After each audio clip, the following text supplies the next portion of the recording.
I would like to show you how architecture has helped to change the life of my community and have opened opportunities to hope.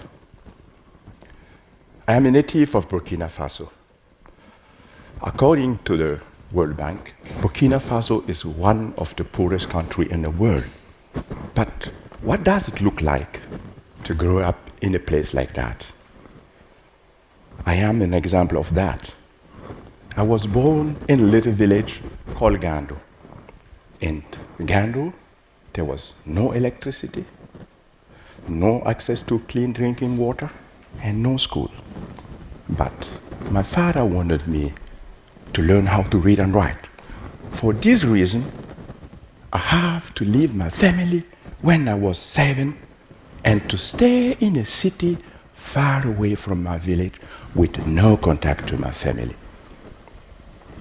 In this place, I sat in a class like that with more than 150 other kids, and for 6 years.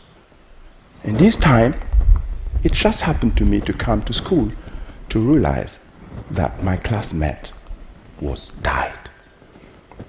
Today, not so much has changed. There is still no electricity in my village. People still die in Burkina Faso, and access to clean drinking water is still a big problem. I had a luck. I was lucky because this is fact of life when you grow up in a place like that. But I was lucky. I had a scholarship. I could go to Germany to study. So now, I suppose I don't need to explain to you how great a privilege it is for me to be standing before you today. From Gando, my home village in Burkina Faso, to Berlin in Germany to become an architect is a big step. So, but what to do with this privilege? Since as a student, I wanted to open up better opportunities to other kids in Gando. I just wanted to use my skills and build a school. But how do you do when you're still a student and you don't have money? Oh yes, I started to make drawings and ask for money. Fundraising was not an easy task. I even asked my classmates to spend less money on coffee and cigarette, but to sponsor my school project. You will wonder, 2 years later, I was able to collect $50,000. When I came home to Gando to bring the good news, my people was over the moon. But when they realized that I was planning to use clay, they were shocked. A clay building is not able to stand a rainy season, and Francis wants us to use it and build a school. Is this the reason why he spent so much time in Europe studying instead of working on the field with us? My people build all the time with clay, but they don't see any innovation with mud. So I had to convince everybody. I started to speak with the community, and I could convince everybody, and we could start to work. And the women, the men, everybody from the village was part of this building process. I was allowed to use even traditional techniques. So clay floor, for example, the young man comes and stand like that, beating. Hours for hours, and then their mother comes, and they beat in this position for hours, giving water and beating. And then the polisher comes. They start polishing it with a stone for hours. And then you have this result. Very fine, like a baby bottom. It's now Photoshop. This is the school, built with the community.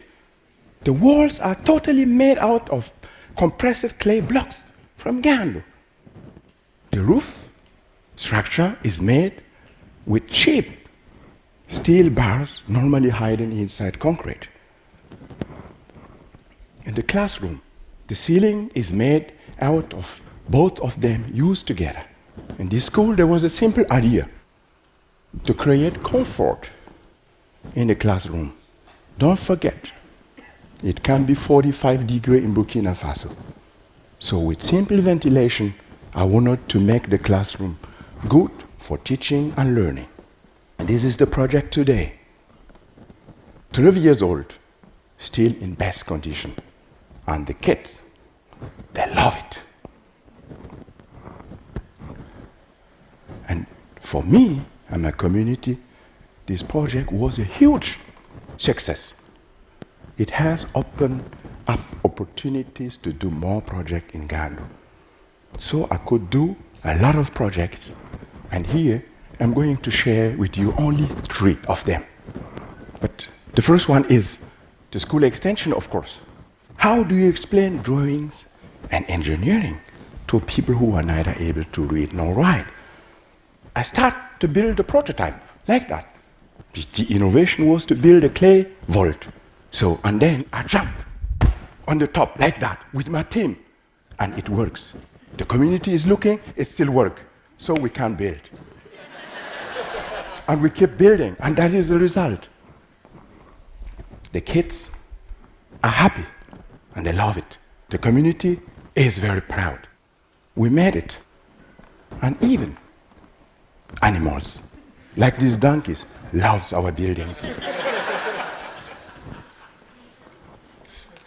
The next project is the library in Gandu. As you know, we try to introduce different ideas in our buildings, but we often don't have so much material. Something we have in Gandu are clay pots. We wanted to use them to create openings.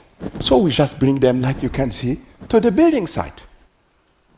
We cut them, and then we place them on the top of the roof before we pour the concrete, and you have this result.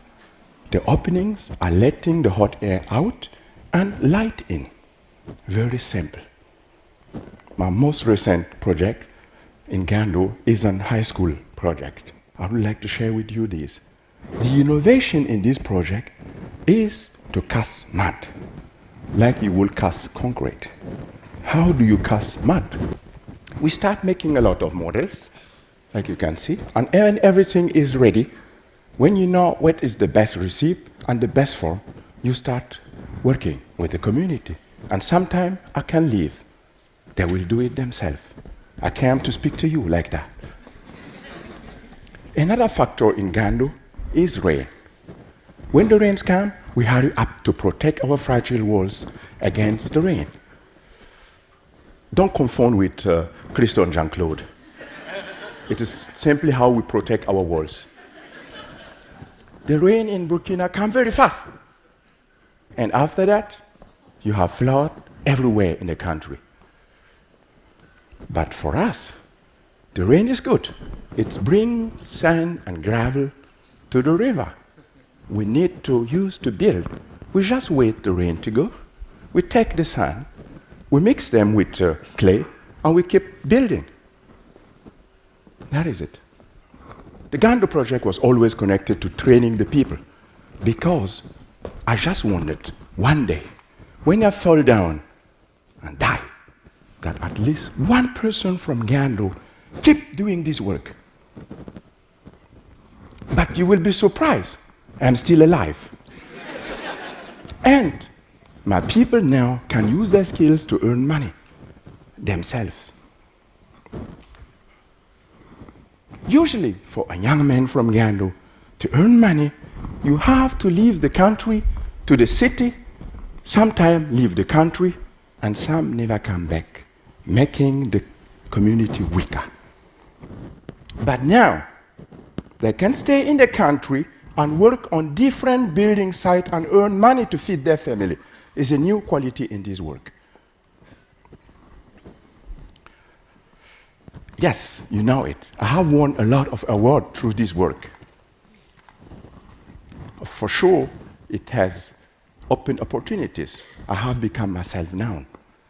But the reason why I do what I do is my community.